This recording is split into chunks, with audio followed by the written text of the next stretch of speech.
Let's get started. So whenever you start up Excel, it should take you first to a screen similar to this one. You may see a list of recently used spreadsheets, but you'll also have a way to create a new blank workbook. And I'm going to click here just to show that there will often also be templates that you can click to open up and use. You can also search, and there's a button here to more templates. But I'm just going to click blank workbook to open up a brand new, completely blank workbook in Microsoft Excel. And before we create anything in this workbook, let's talk about the anatomy of a spreadsheet. When you're working in Microsoft Excel, you will always have at least one sheet. You can see here in the lower left it says sheet 1, but it's possible to have multiple sheets, and all of those sheets collectively together are called a workbook. Right now my workbook just has the one spreadsheet.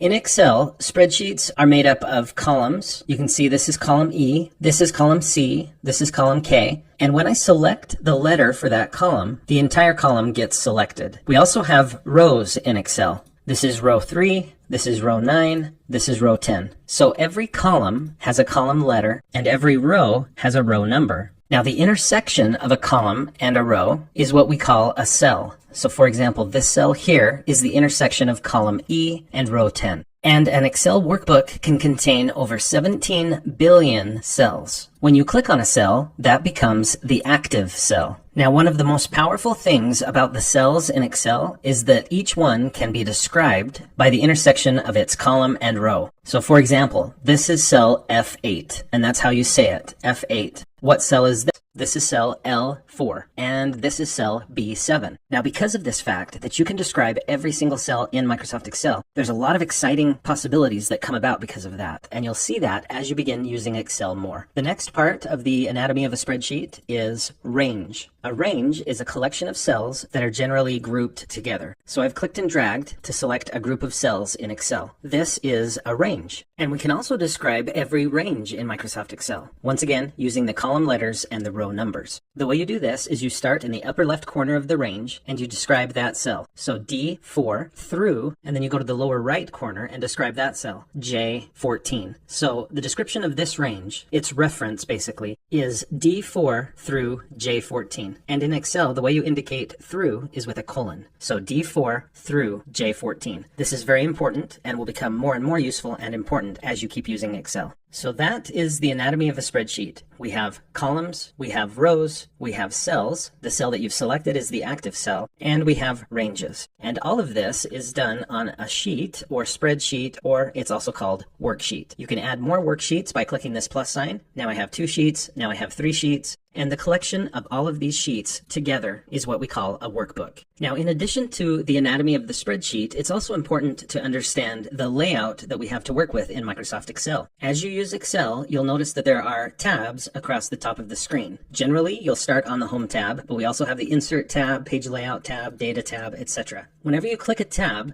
the tool buttons that you have here below change, and this part of the layout is called the ribbon. So if I click the Formulas tab, I get the Formulas ribbon. If I click the View tab, the ribbon completely changes. Now I have the View ribbon.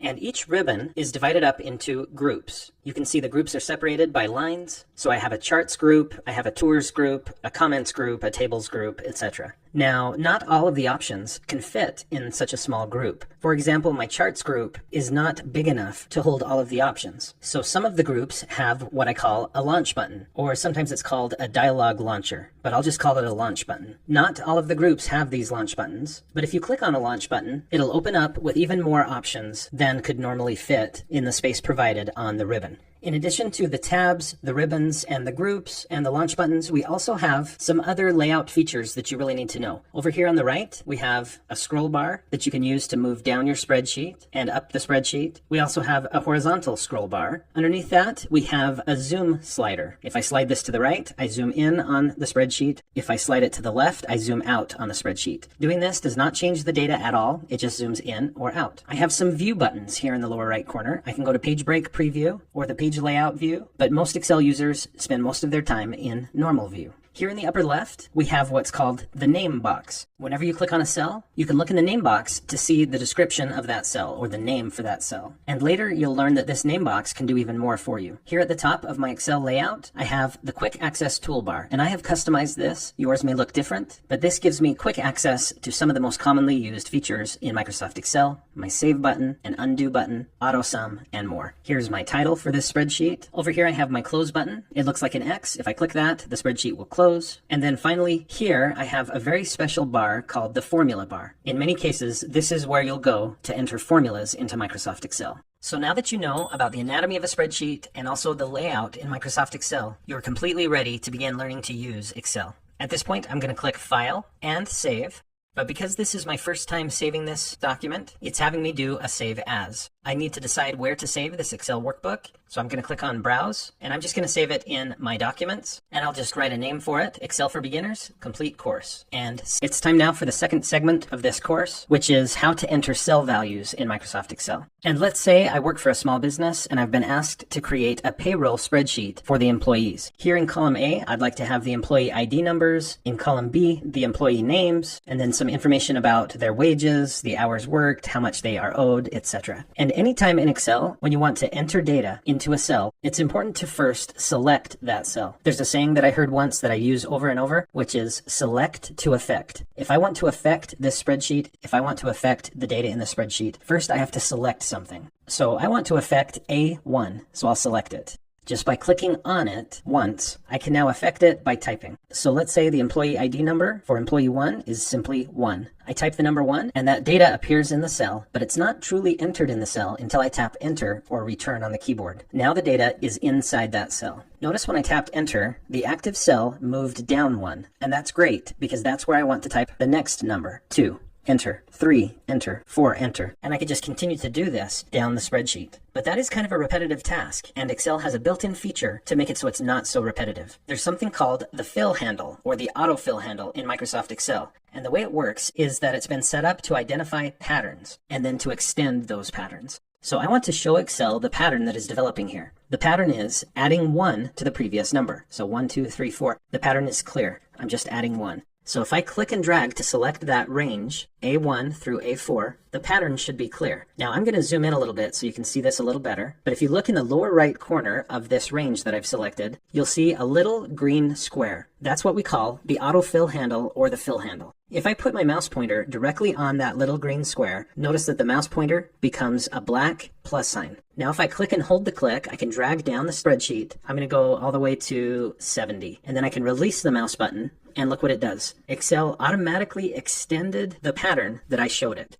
Next, I'm going to click on cell B1 because I want to affect that cell. And I'll type the name of the first employee. And then I'll tap Enter. And again, the active cell moves down the spreadsheet. I can type the next employee name. And I'm just going to use first names so that this goes faster. And the third name. Now you'll notice I misspelled one of the names. This is supposed to be James, not Jams. So this gives me the opportunity to teach you a very important concept in Microsoft Excel. And that is the difference between clicking on a cell and clicking in a cell. When you click on a cell once, the whole cell is selected. So if I click on Jams and I try to fix this so that it says James, the first letter I type will erase whatever the contents of that cell already is. So that's what happens when you click on a cell and type. It erases everything that's already there. Well, what if I've got 5 or 6 words in this cell and only one word is misspelled? I don't want to have to retype all of it. So instead of clicking on the cell, I'm going to double click on the cell, and that gets me inside the cell. Now you can see my flashing cursor, and I can use the arrow keys to move that cursor to exactly the right place, and then I can type and fix the misspelled word. Then I can tap Enter on the keyboard, and that correction is entered into the cell. Now, as you're entering data into Excel,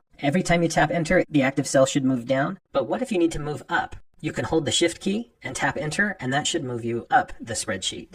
Give me a few seconds to finish entering names, and then I'll resume. Now that I've finished my list of names, I'm going to click here on cell B1 because I need to show you, in addition to moving down the spreadsheet by tapping Enter and up the spreadsheet by using Shift Enter, you can move right and left by using the Tab key. So if I tap Tab, I move to the right. Now I'm on cell C1, and I can type in the hourly wage of Julia. If I need to move to the left, you can probably guess what keys I need to press. Shift Tab moves me to the left. So Enter is down, Shift Enter is up, Tab is to the right, Shift Tab is to the left. So I'm going to tab over to cell D1, and I'll put in the number of hours Julia has worked in this month, 160. I'll tab over, The next thing we need to learn about entering cell values in Excel is how to clear and copy cell contents. So we've already looked at how to edit them by double-clicking, but what if you just need to copy the contents of one cell to another cell? You can click on a cell, or even a range if you prefer, and then hold the Control key and tap C to copy. Now there are other ways to do this. You could go to the Home tab, and you could click this button here to copy the contents of cell C1 in this case. It's also possible to right-click, copy, but in most cases, simply using Control C to copy and Control V to paste is going to be your fastest way to copy paste. So I could just keep pasting in the number 15 in each of these cells, but remember we have a tool called the autofill handle, and it's great to avoid the repetitive entering of data. So now with just cell C5 selected, what is the pattern that the autofill handle is going to see? The only pattern I'm showing it is one number. If I click on the autofill handle and pull down the spreadsheet all the way down to the bottom, it's going to extend that pattern of just the number 15, and it basically copies that same number all the way down the page. So that's a shortcut that we can use. But what if this number isn't accurate for all of these employees? Maybe Amelia is making more than $15 an hour. I could click on that cell and just overwrite it with another number, tap enter, and that's a very fast way to do it. But there are times when you need to not only delete the information that's there by either overwriting it or tapping the delete key or backspace key on the keyboard, but sometimes you need to completely clear everything that's in that cell, not just the data, but maybe also the formatting and other information. You can do that a couple of different ways. One is to right-click on the cell and choose Clear Contents, but one of my favorite ways is to select the cell or range of cells, and then go up here to the Home tab. On the Home ribbon in the Editing group, we have this button, and if you click the arrow next to the button, you can clear all, or just clear the formats, contents, hyperlinks, etc. I'll click Clear All, and everything is completely wiped clean out of that range. I'll hold Control and tap Z to undo that, but it's important that you know about that feature. Now, as I'm building this spreadsheet, I'm realizing it's going to be hard for me to remember exactly what each of these columns of data represents. 15 what, 16 what, 160 what. I should have put in column titles or headings. So let's look at how to insert new rows and columns into Excel. If I need another blank row above row number 1, what can I do? Well, all I have to do is right-click on the number 1 and choose Insert. If I need a new blank column, all I need to do is right-click on, let's say, column A and choose Insert, and I get a column to the left of column A. I can also insert columns in between data, so I'll right-click on D, Insert, now I get a blank column between C and now E, and I can do the same with rows. I'm going to undo all of that to get back to this point where I just have a new blank row above my data. And I'll click here on cell A1, and I'll call this Employee ID. I'll use Tab to move over to cell B1, and I'll type Name. I'll use Tab to go over to C1, and I'll type Hourly Wage, and I'll tap Tab to move over to D1, and I'll type Hours Worked. I'll tab over to E1 and type Taxable Income. At this point, I'll tap Enter on the keyboard. Now I understand a lot better what all of the data in these columns is about. Now you probably noticed that not all of my data in row number 1 actually fits inside the columns. For example, in C1, hourly wage doesn't really fit in the space I have provided for it. So let's look at how to fix that. I could click and hold the click between the letter C and the letter D, column C and D. And then I could drag that column to make it so the text fits. And I could do the same with column A, column D, column E. But let me show you a faster way. If I click and drag across from A all the way to E, actually clicking on the column letters, and then if I double click between any two of these column letters, let's say between B and C, I'll double click, what happens is all of the columns are resized to the perfect width so that the data that's inside those columns will fit. That looks a lot better. Now, as I'm entering data in Excel, from time to time, I may need a little help with that. For example, let's say that the standard hourly wage increases from $15 an hour to $15.50 an hour. How could I quickly update all of this information? One way to do that would be to use Find and Replace. So here in Excel, if I go to the Home tab on the Home ribbon, in the Editing group, you'll find and select. You may see the text, or you may just have a magnifying glass. If you click on the arrow next to that, notice that there's an option for Find, and there's also Replace. I'm going to select Replace, and this lets me find what, let's say 15, and replace it with 15.5. And I'll select Replace All. All done, we made 70 replacements. I click OK and close. You'll notice that all of the 15s have been turned into 15.5. Now there is one problem with that. Notice Employee ID number 15, and so I can just update that manually. So that is a great time saver. If you want to keep your hands on the keyboard more, instead of using the mouse to go over here and click on Find and Replace, you could hold Control on the keyboard and tap H, and that brings up the Find and Replace option. Generally speaking, anytime you can keep your hands on the keyboard and not use the mouse, you'll be able to work more efficiently in Excel. One other trick for entering cell values and data into Microsoft Excel that you'll definitely want to know is how to use the autocorrect features. So if I go here to File and choose More, I can go to Options, and here in my Excel options, I could go down here to Proofing, and here you'll see autocorrect options. Change how Excel corrects and formats text as you type. If I click this button, it lets me adjust some of these settings. So for example, right now, if I type a day, it will automatically capitalize the first letter of that day. And there's some other settings here that you can change. But down here, you'll notice that there's a replace blank with blank. And there's already some examples here of common misspelled words and how they'll be automatically corrected. So let's say I need to type the name of my YouTube channel quite often. Instead of typing the beautiful name Technology for Teachers and Students over and over, what I could do is I could just type T4TAS, and then I'll tab over, and this will make it so that I can type T4TAS and it will automatically be replaced with the most descriptive and catchy name in the history of YouTube channels. I'll click Add, click OK. Let's try it out. I'll click OK again. So now if I click on a cell and type T4TAS, tap Enter, it's automatically auto-corrected to be the full name of my YouTube channel. I'm going to undo that, but definitely think about the autocorrect features in Microsoft Excel and adjust them to your advantage.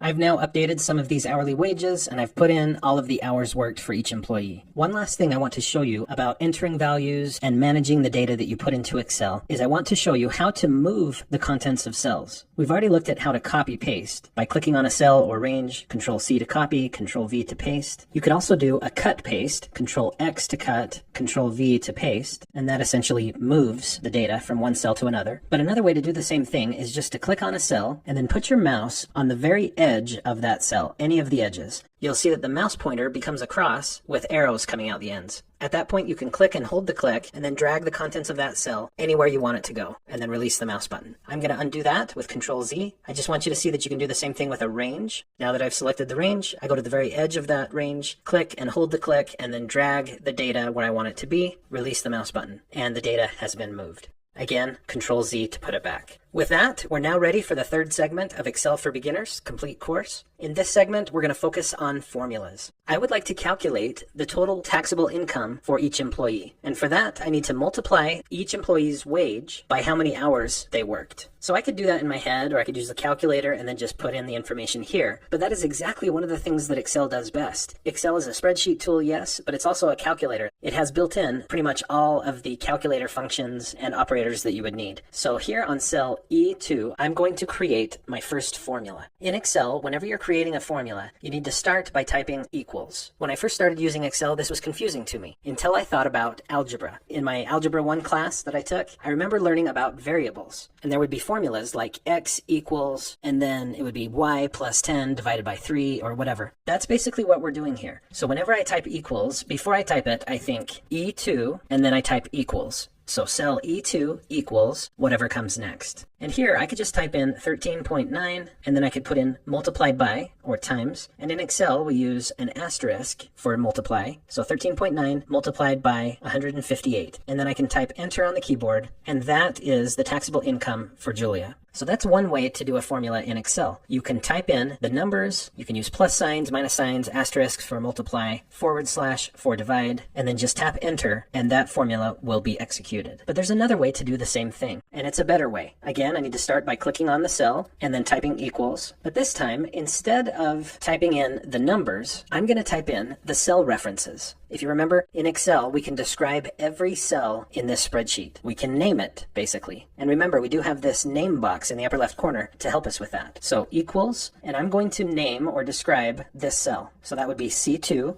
So I'll just type in C2 asterisk for multiplied by D2. And I'll type in D2. Now you'll notice, as I typed in those cell references, Excel highlighted them in different colors, so I can see exactly what I'm about to do. Now I'll tap enter on the keyboard, and I get the same result, but this time it's a little better. The reason why it's better is because this formula now is dynamic. If I change the contents of one of these cells, let's say it's a mistake, Julia doesn't really have a wage of 13.9, it's more like 14.25. I can tap enter and look at the taxable income, it's going to change. So this is a superior way to create a formula in Excel. There is one other method that I want you to be aware of. I could type equals, and then instead of typing the cell references, C3 asterisk D3, I could just click on the cell. So C3 asterisk, and then click on D3. Tap enter, and my formula produces results. Now it looks like the contents of cell E2 and cell E3 are simple numbers. It looks like the contents of E2 is 2251.5 and the contents of E3 2480. But that's not actually true. If I double click on E2, you can see that the contents of that cell is just a formula. What about E3? Double click, the contents of that cell is a formula. So we see the results of the formula, but what actually is in the cell is a formula. And let's talk about the type of formula that we have. In both cases, these are relative cell references. What that means is, when I say C3 multiplied by D3, what Excel is interpreting that as being is just to multiply whatever is in 2 cells to the left, multiply that by whatever is in 1 cell to the left. So watch what happens now when I use the autofill handle. If you remember, the autofill handle lets me extend a pattern. If there is no pattern, what it does is it copies the contents of a cell. So I'm going to use the autofill handle, and I could click and drag all the way down the spreadsheet like I have in the past, but I want you to see a shortcut. If you have a table basically of data that's all together, instead of clicking and dragging on the autofill handle, it is faster just to double click on the autofill handle and it automatically extends down the page. So look at that. Because I use the autofill handle, I don't have to keep creating formula after formula. My formula was copied and extended down the spreadsheet because I used the autofill handle. Now, how come that worked? The reason it worked is because of what I said a minute ago. Excel is interpreting these cell references as being relative, not absolute. So C3, Excel just interprets that as 2 cells to the left. D3, 1 cell to the left. Multiply the two together, you get a result. So down here, when I copied that formula down using the autofill handle, it just adjusted those cell references. It's still 2 cells to the left multiplied by 1 cell to the left.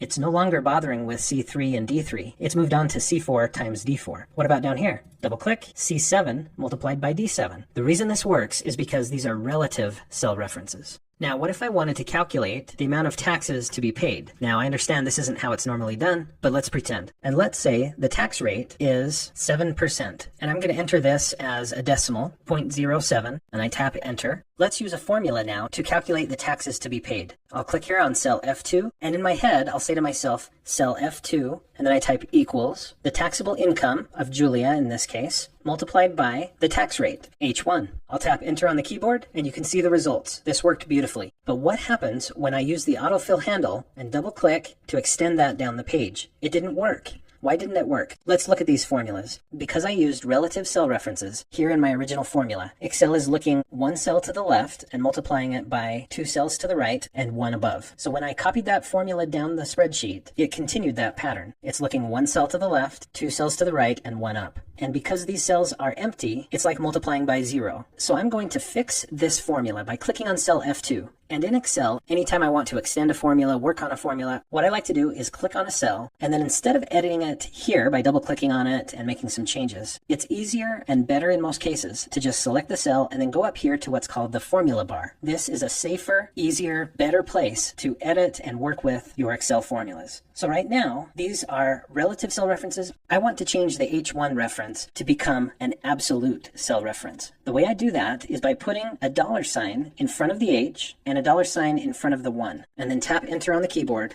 And what those $signs do is they force Excel, whenever this formula is copied or used, to always refer exactly to column H and to row 1. So that part of the formula, no matter how far down the spreadsheet I copy it, it will remain fixed on cell H1. Let's try it now. I'll double click on the autofill handle. It copies down the page. Let's see if it's working. It looks like it is. If I double click on any of these formulas, you can see they're all referring back to cell H1, and that's where the tax rate is kept. So that's a very important concept to understand, the difference between relative cell references like this one and absolute cell references like this one. And cell references could be partially relative and partially absolute. I could have left the $sign off the H and just kept the $sign on the 1. There are 2 more things you need to know about using formulas before we move on. The first is that from time to time, you may make a mistake in your formulas. For example, if I try dividing the contents of cell E2 by 0, that's not possible. It's an error. I tap enter on the keyboard and I'll get an error message. Error messages look something like this, often with hashtags or other symbols. Sometimes you'll be warned that what you're entering may be an error. For example, if I do it this way,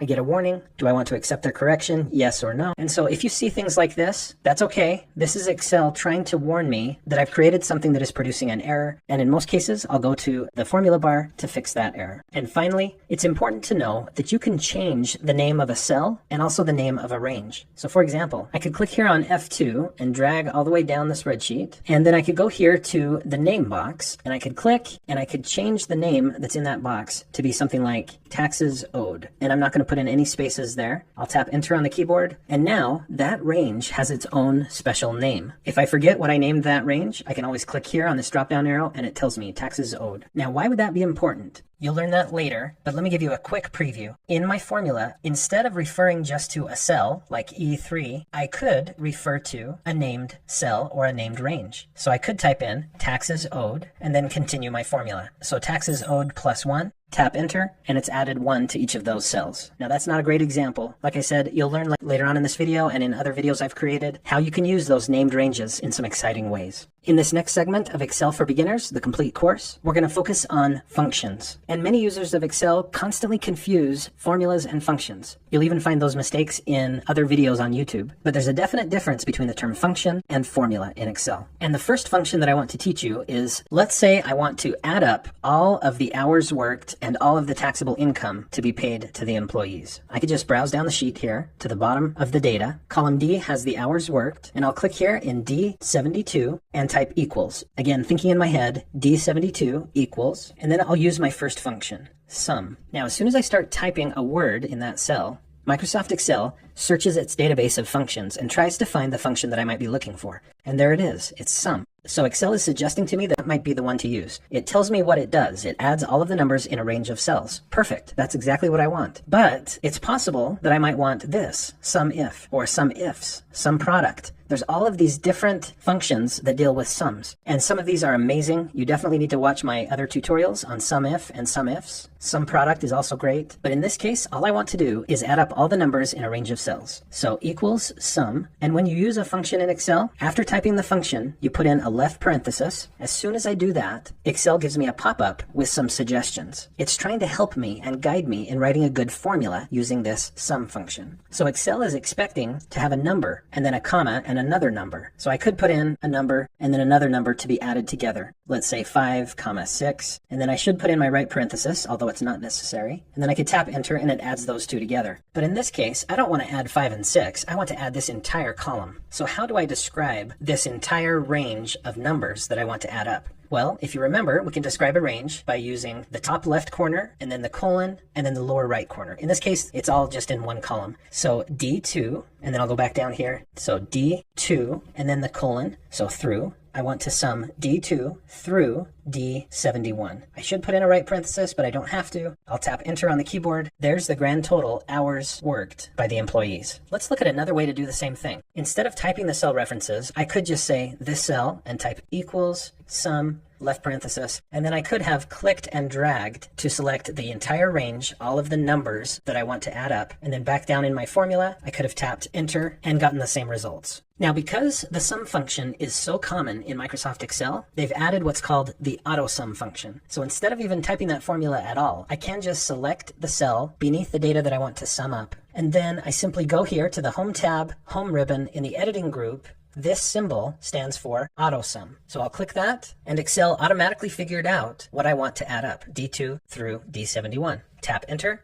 and it's done. So in many cases, AutoSum is the fastest, best way to do that. At this point, I probably should type something here like totals, colon, and maybe I could click on it and go to the Home tab, font group, and make it bold. Maybe I go to the alignment group and change it to be aligned right. And now I could do the same formula, AutoSum, for taxable income. Or instead of redoing the formula, I'll just click on D72 and I'll use the autofill handle to scoot that over and the formula adjusted. Because these are relative cell references, they don't have dollar signs. When I autofilled it over to the right, those cell references adjusted and it worked beautifully. In addition to the sum function, there are some other functions that are pretty common and important. For example, we can calculate the average. Let's do that. With cell D73 selected, I'll type equals. This cell equals average, and you can see that I do get similar helps as I did with sum. Excel explains what this is. It also can tell me about these other average functions, but I'll stick with the generic average. Now that I've put in a function, I need to put the left parenthesis, and I'll put in my range, D2 through 71. Tap enter on the keyboard. There is the average number of hours worked by this group of employees in the last month. I can autofill that to the right, and there we have the average taxable income.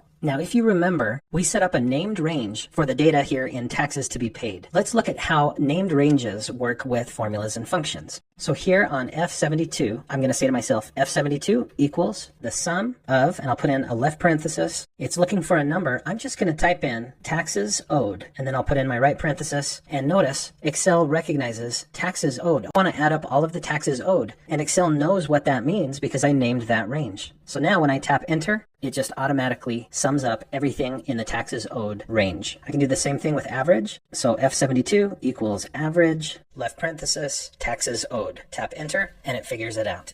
Let's look at 3 other important and common functions in Microsoft Excel. We're going to calculate the highest hours worked, the lowest, and then also we're going to count the number of employees. So here, I'll type highest, lowest, and number of employees. Okay, how am I going to figure this out? If I want to know what the highest amount of hours worked was out of all of these employees, and I also want to know the highest taxable income of all of these employees, there's got to be a good way to do that in Excel that's easier than just scanning and looking for the highest number. Fortunately, there is. There's a function called max. So, in my head, I'll think D74 equals max, left parenthesis, and then I just need to describe the range of cells to look in. I want to find the highest number, the max number in this range, D2 through D71. I should put in my right parenthesis, but I don't have to. Tap enter, and the highest number of hours worked in this month by this group of employees is 208. I can autofill that over to the right, and I'll just go to both columns now, to the right. And now we know the highest taxable income amount and the highest amount of taxes due. Let's do the same with lowest. I think to myself, cell D75 equals, instead of max, I'm going to put min. And you can see Excel's giving me hints, giving me suggestions. Min returns the smallest number in a set of values. It ignores logical values and text. So equals min, left parenthesis, D2 through D71. Tap enter, and there's the lowest amount of hours worked. I use the autofill handle to extend it over to these other columns of data.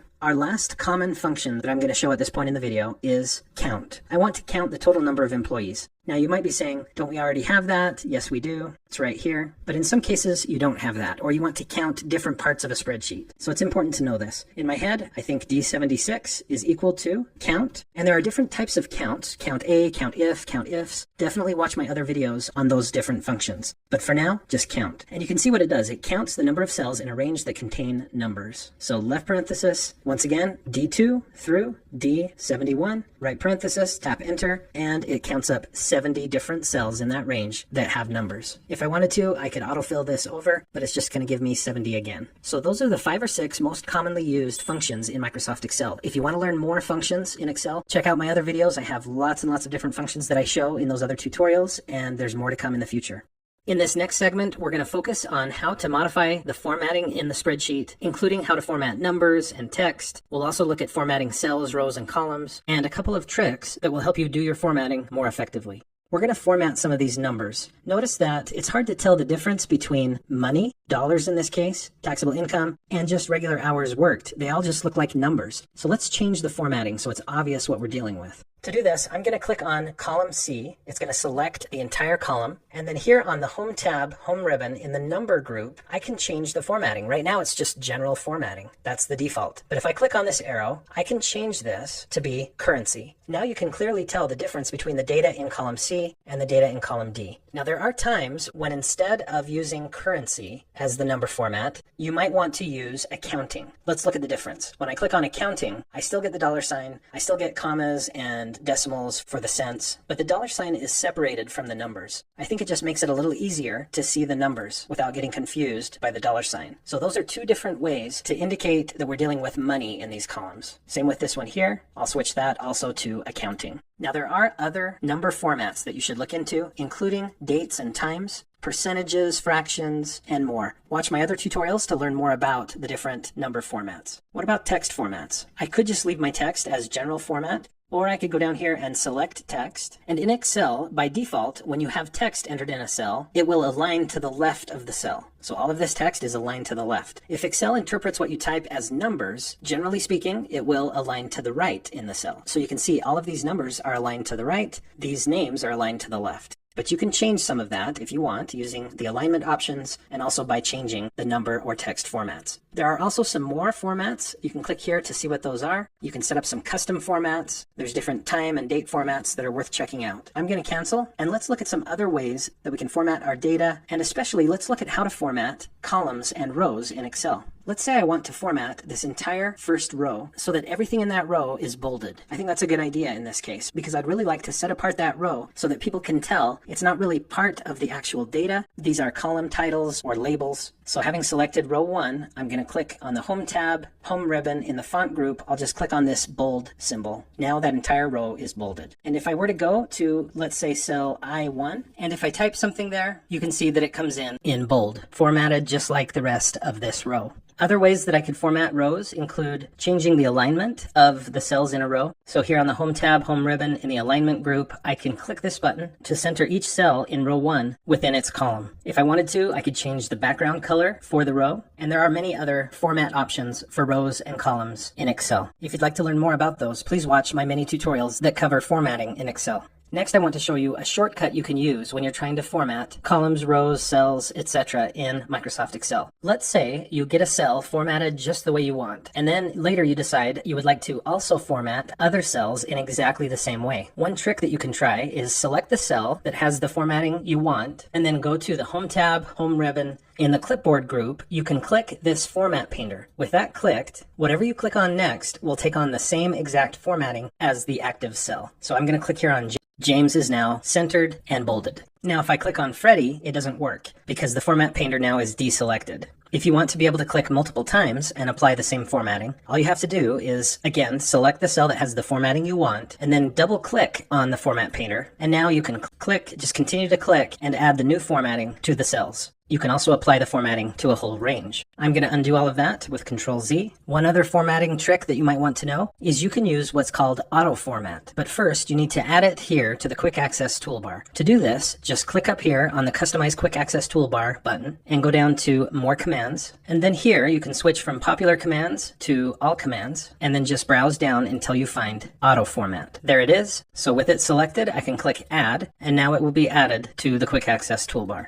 I click OK, and here it is. To use the auto format tool, all I need to do is click somewhere in my data and then go up here and click auto format. I can browse through the options for the different formats. If I find one that I like, I can just click on it, click OK, and that format is added to this spreadsheet. I'm going to undo that. So those are some of the most important and most common formatting options that we have in Microsoft Excel. In this next segment of Excel for Beginners, the complete course, we're going to look at how to create some basic charts. In Excel, there are a few different ways to create charts. Let's look at one of the very easiest. And to do this, the first thing I want to do is make sure I can see the important data. So I'm going to go down here to the zoom slider and I'll click and slide that to the left. And then I'm going to click and drag to highlight the data that's important to me. In this case, I don't really need the tax rate. I also don't need the totals and the average, etc. here below. Just all of that data there. Hold the Alt key and tap F1. And look what Excel did. It did its very best to create a chart that makes some sense. Because I selected all of the data, Excel is trying to figure out a way to show all of it in one chart. And it's kind of hard to do this. But you can see across the bottom here, I have a list of names, employee IDs, and then the bars show hourly wage, hours worked, taxable income, taxes to be paid. And this is all color coordinated. If I want to, I can click on the chart and then go up here to chart design, and I could change the chart type. So instead of this stacked column chart type,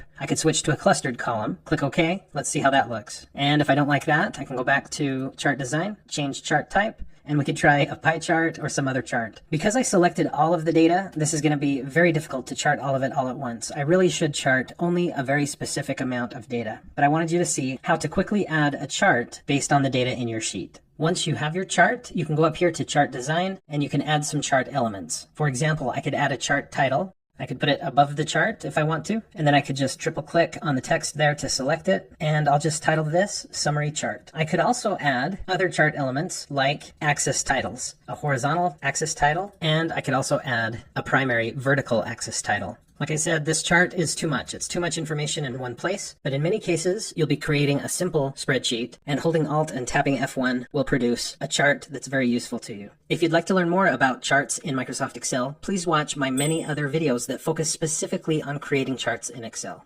In this next and final segment of Microsoft for Beginners, the complete course, I will show you the print options and the publishing options that you have in Microsoft Excel. So let's say with the data that's in this spreadsheet and with this very confusing chart that I've made, let's say this spreadsheet is ready to be printed, to be handed out and published for its intended audience. And the first question that I need to ask myself is, will the data in this spreadsheet actually fit on a printed page? It may not. To help with that, you can go to the File tab and go down to Print, and that will give you a print preview here at the right. And it looks like my data fits pretty well on this page. If I scroll down, I can see that page 2 is just more rows of data. Page 3 is part of my summary chart. So that actually worked out pretty well. But if you remember, I had entered the word hello here in the upper right. I'm going to go back into Excel, add that back in, and now I'll go to File, Print, and now take a look at the results. I have page 1, but if I go down, there's page 2, and then there's page 3 with hello sitting there, and with my chart. So if I want to make sure that this column also is included with the rest of the data, there's some changes I need to make. I need to prepare this spreadsheet to be printed. One way I could fix this is to go to the Page Layout tab, and in the Page Setup group, I could click on Orientation and switch the orientation of the spreadsheet from portrait to landscape. In many cases, that will solve your printing problems in Microsoft Excel. So now when I go to File, Print, look, all of my data fits horizontally on one sheet, except for my chart. If I go down to page 2, that's what it looks like. We've got page 3, and page 4 is part of a chart. So I still have the problem of the chart, but at least the data here is fitting horizontally on a page without having to go to another horizontal page to the right.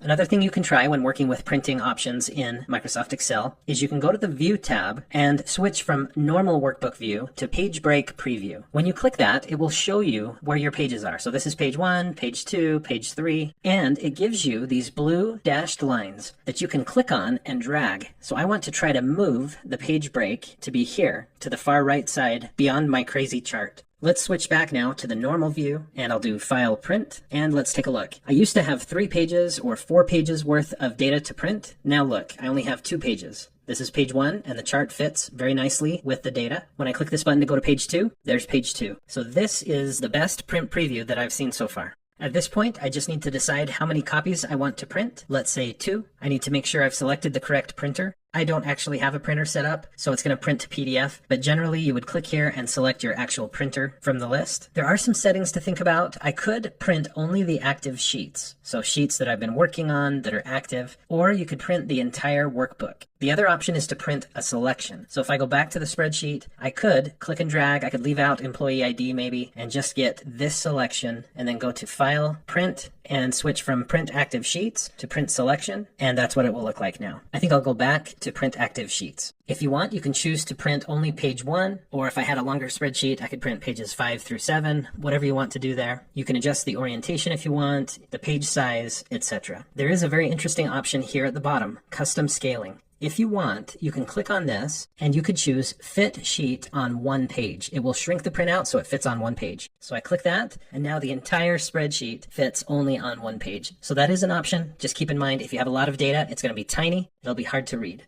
Okay, at this point, I'm going to click Print. Now remember, I have no printer, so it's going to be printing to a PDF. And this is a good option, whether you have a printer or not. If you want to turn what you see here into a PDF that you could email to people, you could publish it to the web, you could include it as an attachment in an email to someone, this is a really good option. So I'll click Print, and it asks me, where do I want to save this PDF? I'll save it to my Downloads folder, and I'll give it a file name and click Save. Now if I look in my Downloads folder, here it is. I can open it up, and I have this beautiful PDF that's tough to read. So those are the basics of printing documents in Microsoft Excel. And you can use the Save as PDF to publish your document to the web if you'd like. Other ways you can publish your document include clicking this Share button in the upper right. I might want to upload my document to OneDrive. Once I've done that, a copy of the document will be online and I can easily share it and send it and publish it. If you want to learn about OneDrive, please watch one of my tutorials about Microsoft OneDrive. We also have the ability to attach this workbook as an Excel workbook or as a PDF. So those are some good share options. And then also here on the File tab, if I choose Save As, that's another way to save to OneDrive. But also, look what I can do. Here where it says Excel Workbook, I can click this arrow to change the kind of file that this is. I've been working in Excel and this is an Excel workbook, but I could could save it as another type of Excel workbook. For example, a macro-enabled workbook. You'll learn more about that as you watch more of my videos. You could also save your workbook as an HTML web page, which is an interesting option. You could save it as an Excel template. You could save it as a CSV file, which is a powerful option. And once again, we do have an option to save it as a PDF.